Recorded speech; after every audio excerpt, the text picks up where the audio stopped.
The psalmist says in Psalm 100 that we can shout for joy to the Lord, for the Lord is good and his love endures forever.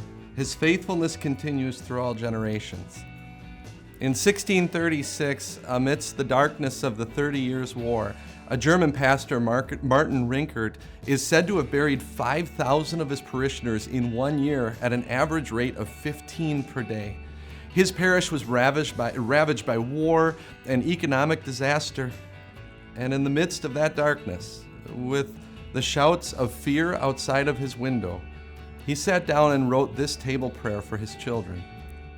He said, "Now thank we all our God, with heart and hands and voices, who wondrous things has done, in whom his world rejoices, who from our mother's arms has blessed us on our way with countless gifts of love that still is ours today." Now there is a man who understood that thankfulness comes from God's love, not from outward circumstances. Oh, that we could get there. But can't we with God's help?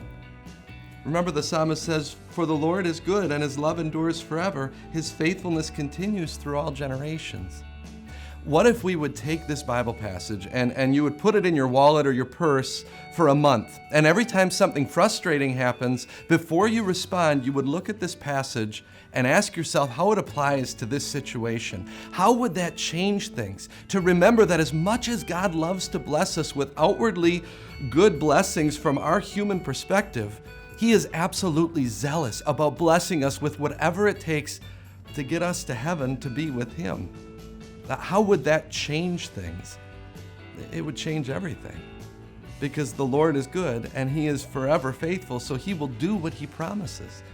So this year, whether you've had a great year or a bad year, whether popularity or shame, whether sickness or health, whether life or death, shout for joy to the Lord, because you know who He is and what He's done.